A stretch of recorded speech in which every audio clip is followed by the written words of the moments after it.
Bismillahirrahmanirrahim. Assalamualaikum warahmatullahi wabarakatuh. Alhamdulillah nahmaduhu wa nasta'inuhu wa nastaghfiruh wa na'udzu billahi min syururi anfusina wa min sayyiati a'malina. May yahdihillahu fala mudilla lahu wa may yudlil fala hadiya lahu. Alhamdulillah ayyuhal thalaba rahimakumullah. Santri-santri kelas 7 sekalian, alhamdulillah pada kesempatan kali ini kita akan melanjutkan materi tentang ilmu nahwu bersama Ustadz Fendi. Kali ini kita sudah sampai di pertemuan yang ketiga, yaitu tentang macam-macam fiil atau pembagian fiil berdasarkan waktu. Nah, kemarin kita sudah belajar di pertemuan pertama, kita sudah belajar apa itu jumlah mufidah. Jumlah mufidah adalah kalimat yang tersusun dari dua kata terlebih yang maknanya dapat difahami dengan sempurna. Itu yang kita pelajari di pertemuan pertama. Kemudian pertemuan kedua kita belajar tentang bagian-bagian jumlah mufidah. Jadi ada jumlah mufidah ini kan kalimat, dari kalimat itu ada pembagiannya. Ada yang dia isim, ya kan, atau kata benda, ada yang dia itu fiil atau kata kerja, dan ada yang dia itu harf atau dia kata sambung. Kita lihat dhahaba itu kan artinya pergi. Dhahaba artinya pergi, maka dia karena kegiatan dia masuknya ke fiil. Ahmad dia sudah jelas nama orang, ketika nama sudah otomatis dia masuk ke isim. Ila artinya adalah ke itu adalah kata penghubung, berarti ila adalah harf atau kata sambung. Kemudian fasl dia itu nama tempat, kelas, ya kan, nama tempat, maka dia sudah pasti masuk ke isim. Nah, pada kesempatan ketiga ini, pada pertemuan ketiga ini kita akan belajar tentang fiil. Jadi kita akan belajar pembagian fiil. Jadi tadi ya di pertama, di awal kita sudah, judulnya sudah kelihatan, macam-macam fiil atau pembagian fiil berdasarkan waktu. Yang perlu digarisbawahi adalah berdasarkan waktu. Kenapa kok fiil itu ada pembagian berdasarkan waktunya? Kalau kita lihat di pertemuan kemarin terakhir, di tempatnya di slide kesimpulan, itu kemarin Ustaz sampaikan bahwa yang namanya fiil, ya kan, kemarin kaidah di kesimpulan terakhir itu, wal fi'lu kullu lafdhin yadullu ala husuli amal fi zamanin khas. Adapun fiil adalah setiap lafaz yang menunjukkan terjadinya sebuah pekerjaan pada waktu yang tertentu. Katakanlah gini, orang makan, ada orang makan, Ahmad makan, berarti kan kita bertanya-tanya, Ahmad itu makannya kapan? Sudah makan atau belum? Makannya sekarang atau kemarin? Ya kan? Kalau kemarin berarti kan dia sudah makan. Kalau besok ya berarti belum makan. Nah, yang namanya fiil atau kata kerja dia selalu terikat dengan yang namanya waktu. Jadi seperti itu. Nah, kemudian fiil kalau dia dibagi berdasarkan waktu, dia itu terbagi menjadi 3 macam atau 3 jenis. Yang pertama, pembagian yang pertama ada yang namanya fiil madhi. Fiil madhi dia adalah fiil yang dia sudah terjadi. Fiil madhi sudah terjadi. Kemudian yang kedua adalah fiil mudhari atau fiil yang belum terjadi. Entah dia sedang dikerjakan atau dia akan dikerjakan. Saya makan kapan? Sekarang, artinya saya sedang makan, pakainya fiil mudhari nanti bahasa Arabnya. Kalau saya sudah makan, ya kan, berarti sudah terjadi. Saya sudah makan kemarin, nah, sudah terjadi, berarti kan dia pakainya fiil madhi. Kemudian ada juga fiil yang ketiga. Bagian fiil yang ketiga adalah fiil amr, yaitu fiil amr adalah kata kerja perintah. Hubungannya dengan waktu apa? Fiil amr nanti kita belajar, ada di kitab ada. Jadi fiil amr yaitu istilah atau pengertian secara bukunya. Fiil amr itu adalah meminta orang lain untuk mengerjakan suatu pekerjaan yang belum terjadi atau di masa mendatang. Katakanlah begini, kita minta orang untuk makan. Hei, kamu makan. Ketika kita mengatakan kata makan kepada orang tersebut, berarti kan kita meminta orang lain itu untuk mengerjakan apa yang kita minta. Dalam hal ini apa? Makan. Dan ketika kita mengatakan makan, ya kan, makanlah, ketika kita memberikan perintah, kan makan itu belum dikerjakan. Makanya fi'il amr itu adalah secara bahasa, secara istilah, itu adalah meminta orang lain untuk mengerjakan sebuah pekerjaan di masa mendatang. Masa mendatang bisa jadi 1 detik kemudian, 2 detik kemudian, 1 menit kemudian, ya kan, tidak mesti masa depan. Itu intinya gitu. Fi'il amr, pembagian yang ketiga adalah fi'il amr. Kemudian kalau kita perhatikan ya, ayyuhallabah rahimakumullah, dalam bahasa Arab itu kalau isim, ya isim ini yang kuning ini isim, kata benda, nama benda, itu kalau katakanlah kita mau menerjemahkan buku, ya kan, buku dalam bahasa Indonesia kalau diterjemahkan ke dalam bahasa Arab dia artinya kitabun. Pulpen kalau diterjemahkan ke bahasa Arab artinya qalamun. Yang perlu diperhatikan di sini adalah bahwa buku bahasa Arabnya kitabun hanya satu kata, ya, hanya satu kata. Begitu juga dengan pulpen. Pulpen dia kalau diterjemahkan ke bahasa Arab hanya satu kata. Tapi fi'il, ya kan, belajar itu kan kegiatan, menciptakan juga kegiatan. Kalau diterjemahkan ke dalam bahasa Arab keluarnya bukan satu kata tapi 2 kata minimal, itu minimal 2 kata. Belajar bahasa Arabnya apa? Nanti ketika pelajaran bahasa Arab katakanlah darasa ya darusu, 2 kata. Menciptakan bahasa Arabnya apa? Khalaqa yakhluqu, minimal 2 kata. Kadang ditambahkan dengan udrus. Darasa ya darusu, udrus, khalaqa yakhluqu, ukhluq.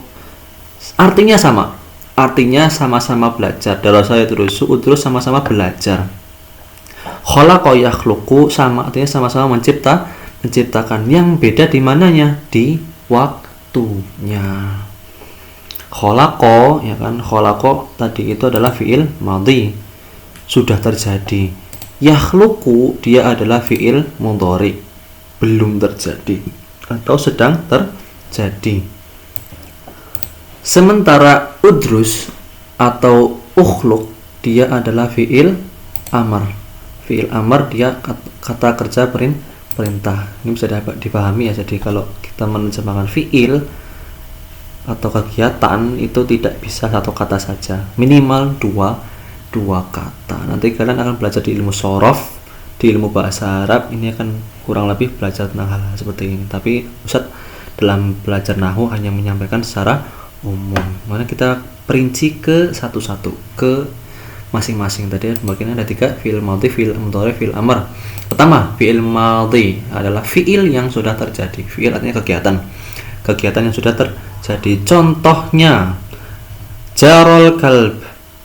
Jaro artinya berlari, al-kalb artinya anjing. Nah, ini hanya 2 kata, tapi terjemahannya ada 4 kata. Anjing itu telah berlari. Nah, dari mana? Kan kalau anjing satu paket dengan itu, satu paket terjemahannya. Sementara jaro dia diterjemahkan telah berlari. Ada kata telah di situ, berarti dia sudah terjadi. Kenapa dia diterjemahkan telah?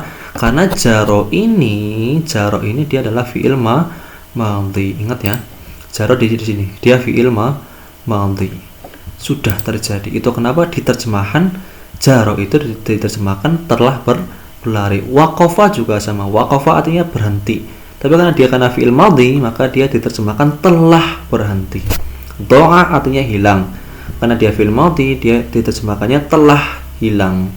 Dakot artinya berdetak atau ya berdetak, karena dia fi'il madhi dia diterjemahkan telah dan sebagainya sampai bawah.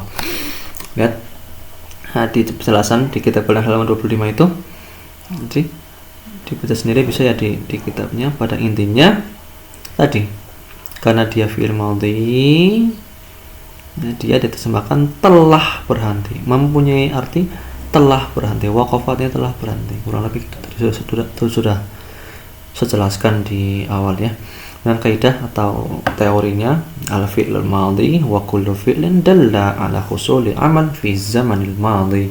Fi'il madhi adalah setiap fi'il yang menunjukkan kegiatan atau perbuatan di waktu yang telah lampau, kemarin, tadi, tahun kemarin, minggu lalu dan sebagainya. Itu fi'il madhi, kurang lebih seperti itu. Kemudian yang kedua setelah fi'il madhi adalah fi'il mudhari. Fi'il mudhari sama. Aghzilu yadayya, contohnya ya. Contohnya aghzilu yadayya. Aghzilu artinya mencuci. Saya mencuci, ya kan? Yadayya artinya kedua tanganku. Aghzilu yadayya. Nah, sini ada tambahan apa? Akan atau sedang. Saya sedang mencuci tanganku. Kenapa ada terjemahan? Kenapa dalam penerjemahan ada akan atau sedang? Karena dia adalah fi'il mudhari. Sama juga albasu thiyabi. Albasu artinya saya memakai. Kemudian thiyabi artinya dia bajuku. Lalu gitu. Jadi sama seperti tadi fi'il madhi. Ada tambahan terjemahan ketika dia menggunakan fi'il madhi atau dia menggunakan fi'il mudhari. Nah, ada yang spesial di fi'il mudhari itu, bahwa kalau kita ingin mendeteksi atau mengenali ciri-ciri fi'il mudhari itu bisa dilihat di sini di pembahasan, ya kan? Tadi ini sudah jelaskan di sini.